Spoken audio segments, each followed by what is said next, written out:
ओम शांति। 21/7/2000 के बाबा के साकार अनमोल धारणा युक्त मधुर महावाक्य हैं। बाबा ने इसमें कहा है, पहली बात खुशी। कौन सी बात की खुशी रहनी चाहिए कि बाबा आते हैं 21 जन्मों की बादशाही देते तो प्राप्ति सामने है, नशा भी चढ़ता है और खुशी भी होती है। साथ साथ बाबा ने कहा कि अभी संगम युग पर ये वंडरफुल दैवी झाड़ की सैपलिंग लग रही है जो बाबा ही लगाते हैं। फिर बाबा ने कहा कि बाबा का चरित्र कौन सा है, वो बाबा आकर के स्वयं बताते हैं। तीसरा बाबा ने कहा है वारिस बनना है तो क्या करना है। आप सब सोच लीजिए, जब बाबा आंसर देगा तो आप देखिएगा कि आपका आंसर ठीक है या कौन सा है। तो सुनते हैं मधुर महावाक्य। मीठे बच्चे, सदा खुशी में रहो तो स्वर्ग की बादशाही का नशा कभी भूल नहीं सकता। क्वेश्चन, बाप कौन सी वंडरफुल सैपलिंग लगाते हैं? आंसर है पतित मनुष्यों को पावन देवता बना देना। यह वंडरफुल सैपलिंग बाप ही लगाते हैं। जो धर्म प्रलोभ है उसकी स्थापना कर देना वंडर है ना। दूसरा भी क्वेश्चन है, बाप का चरित्र कौन सा है? आंसर, चतुराई से बच्चों को कोड़ी से हीरे जैसा बनाना। ये बाबा का चरित्र है। बाकी कृष्ण के तो कोई चरित्र नहीं, वह तो छोटा बच्चा है। गीत रात के राही थक मत जाना, सुबह की मंजिल दूर नहीं, थकना वीरों का दस्तूर नहीं। ओम शांति। मीठे मीठे बच्चे जानते हैं कि ये गीत कोई यहाँ का बनाया हुआ नहीं है।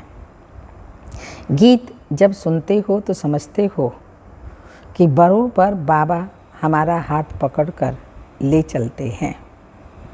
जैसे छोटे बच्चे होते हैं, समझते हैं कि हाथ ना पकड़ने से गिर ना पड़े। अभी वैसे तुम जानते हो घोर अंधियारा है, ठोकरे ही ठोकरे खाते रहते हैं।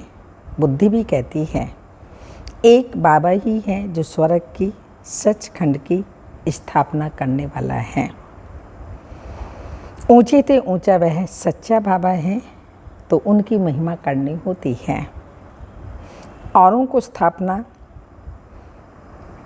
उनकी महिमा करनी होती है, औरों को बनाने के लिए। बाप है ही स्वर्ग की स्थापना करने वाला अथवा हेवनली गॉड फादर। वही तुम बच्चों को पढ़ाते हैं। हेवनली गॉड फादर माना हेवन स्थापन करने वाला।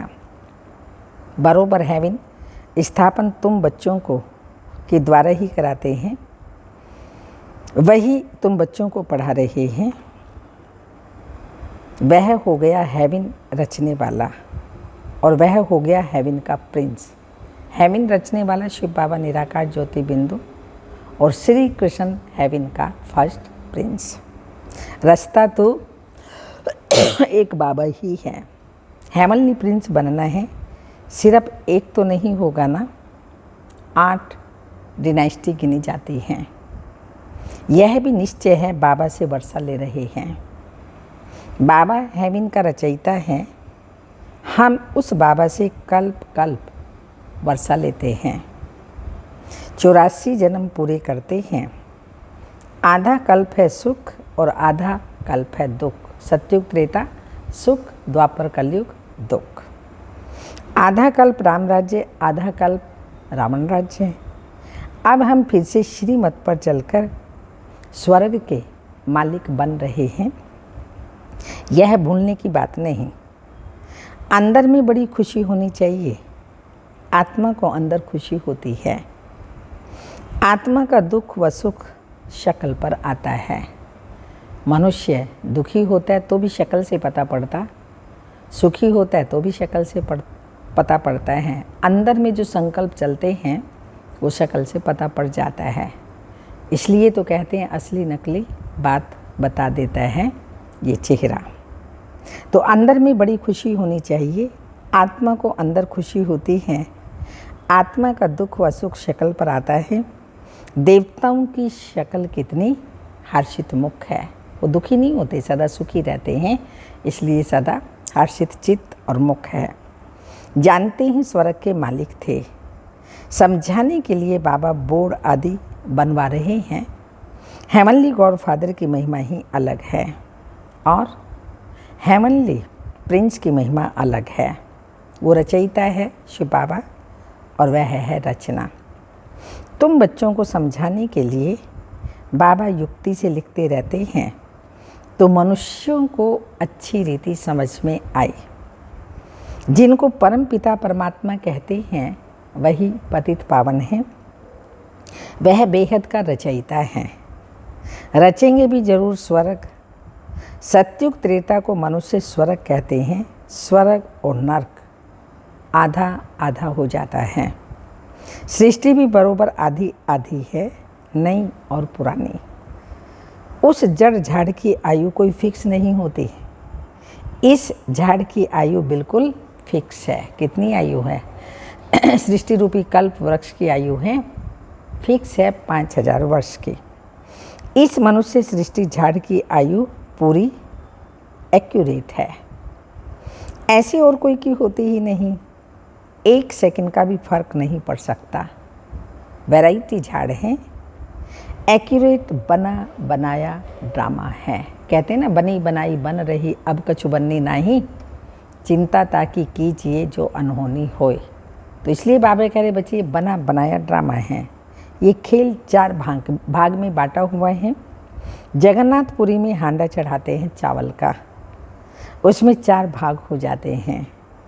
ये सृष्टि भी 4 भागों में बटी हुई है। इसमें 1 सेकंड भी कम व जास्ती हो नहीं सकता। तुम जानते हो बाप ने 5000 वर्ष पहले भी समझाया था। हूबहू वैसे ही समझा रहे हैं। निश्चय है 5000 वर्ष बाद फिर हेवनली गॉड फादर स्वर्ग की स्थापना करने वाला हमको स्वर्ग की बादशाही प्राप्त कराने के लिए लायक बना रहे हैं। बाबा लायक बनाते हैं और रावण फिर ना लायक बना देता है, जिससे भारत कोड़ी जैसा बन जाता है। बाबा ऐसा हमें लायक बनाते हैं जो भारत हीरे जैसा बन जाता है। नंबरवार मर्तबे तो होते ही हैं। हर एक का अपना अपना कर्म बंधन का हिसाब किताब है। कोई पूछते हैं बाबा हम वारिस बनेंगे व प्रजा, तो बाबा क्या जवाब देंगे? बाबा कहते हैं अपना कर्म बंधन देखो। कर्म अकर्म विकर्म की गति तो बाप ही समझाते हैं। बाबा हमेशा कहते हैं अलग अलग राय पूछो अपने लिए। सबके लिए एक तो राय नहीं हो सकती, हर एक का अपना अपना कर्म का बंधन हिसाब किताब है, तो बाबा उस हिसाब से ही राय देंगे। सब एक तरह बैठे एक ही राय सबको दो, ये तो हो ही नहीं सकता है। सबकी अपनी अपनी जो भी हिसाब किताब की ना जो पार्ट है उसका ही बाबा फिर अलग से राय देते हैं। बाबा बताएंगे तुम्हारे हिसाब किताब किस प्रकार के हैं, तुम क्या पद पा सकते हो। सारी राजधानी स्थापन हो रही है। महाराजा राजा प्रजा साहूकार प्रजा चंडाल आदि सब यहीं बन रहे हैं। तो बाबा ने कहा राजधानी स्थापन हो रही है।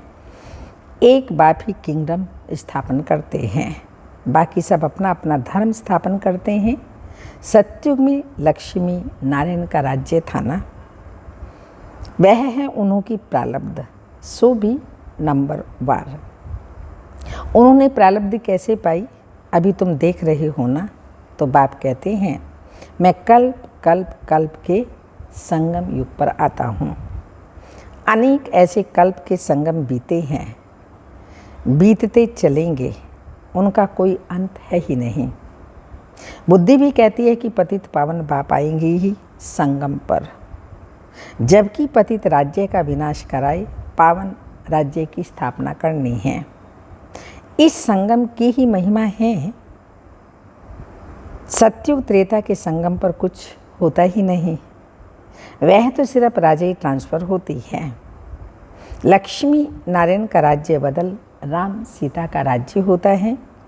बस यहाँ तो कितना हंगामा होता है।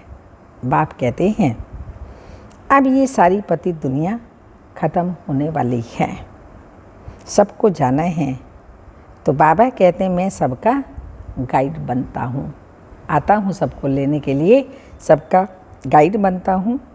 दुखों से लिबरेट कर सदैव के लिए शांति धाम सुख धाम ले जाता हूँ। तुम जानते हो हम सुख धाम में जाएंगे, बाकी सब कहाँ जाएंगे? हम सुख धाम में जाएंगे और बाकी सब शांति धाम जाएंगे। इस समय मनुष्य कहते भी हैं मन को शांति कैसे मिले। ऐसे कभी नहीं कहेंगे कि सुख मिले, शांति के लिए ही कहते हैं। सब शांति में ही जाने वाले हैं, फिर अपने अपने धर्म में आने वाले हैं। धर्म की वृद्धि तो होनी ही है। आधा कल्प सूर्यवंशी चंद्रवंशी राजधानी, फिर और धर्म आते हैं। अभी आदि सनातन देवी देवता धर्म का कोई है ही नहीं। धर्म ही प्रालोप हो जाता है, फिर स्थापना होती है। सैपलिंग लग रही है, बाप यह सैपलिंग लगाते हैं। वह फिर झाड़ों आदि की सैपलिंग लगाते हैं। ये सैपलिंग कैसा वंडरफुल है। यह भी अपने को देवी देवता धर्म का नहीं कहेंगे। बाप समझाते हैं जब ऐसी हालत होती है तब ही मैं आता हूँ। एक धर्म आदि सनातन देवी देवता समाप्त हो जाता है, उस धर्म की मनुष्य आत्माएं कर्म भ्रष्ट धर्म भ्रष्ट हो जाती हैं। अनेक धर्म होते हैं, तब शिव बाबा नए झाड़ का सैपलिंग लगाने आते हैं। वह फिर झाड़ों आदि की सैपलिंग लगाते हैं। यह सैपलिंग वंडरफुल है। यह भी अपने को देवी देवता धर्म का नहीं कहेंगे। तो बाप कहते हैं जब ऐसी हालत होती है तब मैं आता हूँ। अब तुम बच्चों को मैं सब शास्त्रों का राज समझाता हूँ। अब तुम जज करो कौन राइट है। रावण है ही रॉन्ग मत देने वाला, इसलिए अनराइटियस कहा जाता है। बाबा है राइटियस। सच्चा बाबा सच्ची बताएंगे। सच खंड के लिए सच्चा ज्ञान बताते हैं। बाकी ये वेद शास्त्र भक्ति मार्ग के हैं। कितने मनुष्य पढ़ते हैं। लाखों गीता पाठशालाएँ अथवा वेद पाठशालाएँ होंगी, जन्म जन्मांतर से पढ़ते ही आते हैं। आखिरी में कोई तो एम ऑब्जेक्ट होनी चाहिए ना। हाँ, पाठशाला के लिए एम ऑब्जेक्ट चाहिए। शरीर निर्वाहार्थ पढ़ते हैं, एम ऑब्जेक्ट होती है। जो कुछ पढ़ते हैं शास्त्र सुनाते हैं तो वह शरीर निर्वाह चलता है, बाकी ऐसे नहीं। मुक्ति जीवन मुक्ति पा लेते हैं, वह भगवान को पा लेते हैं नहीं। मनुष्य भक्ति करते हैं भगवान को पाने के लिए। भक्ति मार्ग में साक्षात्कार भी होते हैं तो समझते हैं बस भगवान को पा लिया, यही उपलब्धि समझते हैं भक्ति की कि साक्षात्कार हुआ बस। परंतु ये उपलब्धि नहीं है। भगवान आता है, वो आकर के क्या करता है, उससे हमारा क्या संबंध है, उससे क्या प्राप्ति होती है, ये सब मिलना। और सबसे बड़ी बात है जीवन का परिवर्तन। तो ये तो होता ही नहीं भक्ति में, लेकिन यहाँ पर शिव बाबा आकर के स्व परिवर्तन कराता है, जिससे ही विश्व परिवर्तन होता है। भक्ति मार्ग में साक्षात्कार भी होते हैं तो समझते हैं बस भगवान को पा लिया, इसमें ही खुश हो जाते हैं। भगवान को तो जानते ही नहीं हैं, समझते हैं हनुमान गणेश सब में भगवान हैं। सर्वव्यापी का बुद्धि में बैठा हुआ है ना। बाबा ने समझाया है जो जिस भावना से जिसकी भक्ति करते हैं वह भावना पूरी करने के लिए मैं साक्षात्कार कराता हूँ। उस इष्ट देव का साक्षात्कार हो जाता है। बस वो समझते हैं बस हमें भगवान ही मिल गया, खुश हो जाते हैं। तो भक्त माला है ही अलग और ज्ञान माला है अलग। इनको रुद्र माला कहा जाता है और वह है भक्त माला। जिन्होंने जास्ती ज्ञान पाया है उन्हों की माला है और वह जास्ती भक्ति करने वालों की माला है। भक्ति के ही संस्कार ले जाते हैं तो फिर भक्ति में चले जाते हैं। वह संस्कार एक जन्म साथ चलते हैं, ऐसे नहीं कि दूसरे जन्म में भी होंगे, नहीं।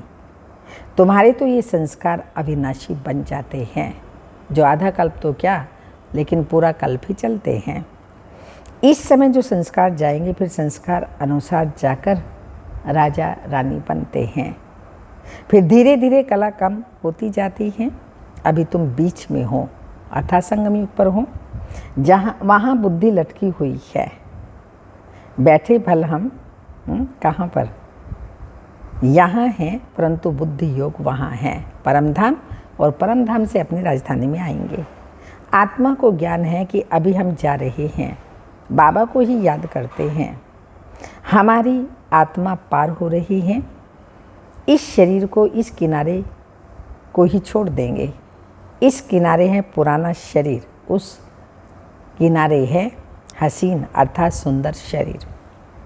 यह हुसैन का रथ है। हुसैन जिसको अकाल मूरत भी कहते हैं, उनका यह तख्त है। आत्मा तो अकाल है, आत्मा को गोल्डन सिल्वर में आना ही है।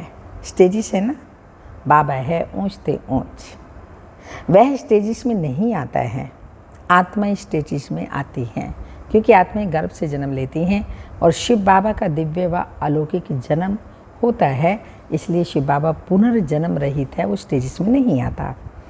गोल्डन एज वालों को फिर सिल्वर में आना पड़े। अभी तुमको आयरन एज से गोल्डन एज में ले जाते हैं, अपना परिचय देते रहते हैं। उनको कहते भी हैं हेमनली गॉड फादर। उनका अलौकिक दिव्य जन्म है, खुद बतलाते हैं मैं कैसे प्रवेश करता हूँ। इसको जन्म नहीं कहेंगे, जब समय पूरा होता है तब भगवान को संकल्प उठता है जाकर रचना रचे। ड्रामा में उनका पार्ट है ना, परम पिता परमात्मा भी ड्रामा के अधीन हैं। मेरा पार्ट है ही भक्ति का फल देना। परम पिता परमात्मा को सुख देने वाला ही कहा जाता है। अच्छा कर्तव्य करते हैं तो आधा कल्प के लिए उसका रिटर्न मिलता है।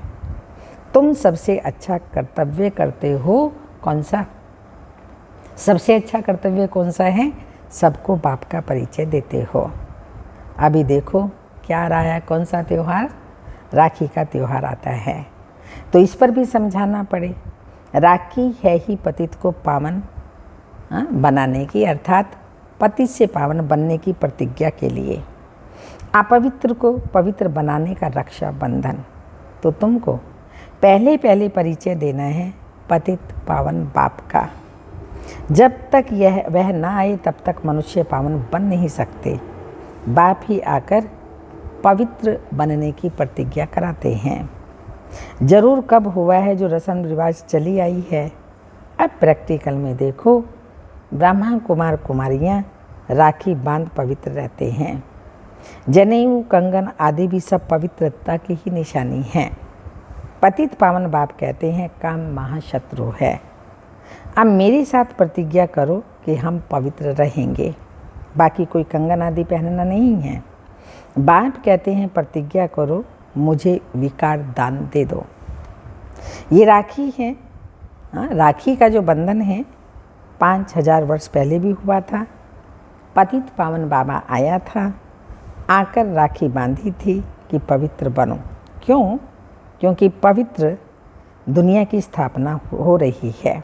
अब तो नरक है, हम फिर से आए हैं। अब श्रीमत पर प्रतिज्ञा करो और बाप को याद करो, तो तुम पावन बन जाएंगे। अभी पतित मत बनो। तुम भी कहो हम ब्राह्मण आए हैं प्रतिज्ञा कराने। हम प्रतिज्ञा करते हैं हम कभी पतित नहीं बनेंगे, परंतु ऐसे भी बहुत लिख करके फिर ख़त्म हो गए। पतित पावन बाप आए ही हैं संगम पर। ब्रह्मा द्वारा आकर डायरेक्शन देते हैं बच्चों को कि पवित्र बनो। यहाँ सबने प्रतिज्ञा की हुई है, तुम भी जज करो, तभी तो बाप से वर्षा मिलना है। तुम पवित्र ब्राह्मण बनो तो फिर देवता बन जाएंगे। हम ब्राह्मणों की प्रतिज्ञा की हुई है, एल्बम भी दिखाना चाहिए। पहले जो पवित्रता की प्रतिज्ञा करते थे कपल, उन सब की, विशेषकर रजौरी में भी एल्बम बनी हुई थी दोनों की। वही बाबा बता रहे हैं। ये राखी बंधन की रस्म कब शुरू हुई थी? अभी संगम पर ये पवित्रता की प्रतिज्ञा की हुई है, फिर 21 जन्म तक पवित्र रहते हो। अब बाप कहते हैं मामी कम याद करो। ऐसी ऐसी पॉइंट्स निकाल पहले ही भाषण बनाना चाहिए। ये रस्म कब से शुरू हुई? 5000 वर्ष की बात है। कृष्ण जन्माष्टमी भी 5000 वर्ष की बात है। कृष्ण के चरित्र तो कुछ है ही नहीं, वह तो छोटा बच्चा है। चरित्र तो एक बाप के हैं जो चतुराई से बच्चों को कौड़ी से हीरे जैसा बना देते हैं। बलिहारियों से एक बाप की है। और किसी का बर्थडे मनाना कोई काम का नहीं। बर्थडे मनाना चाहिए परम पिता परमात्मा का, बस। मनुष्य तो कुछ भी नहीं जानते।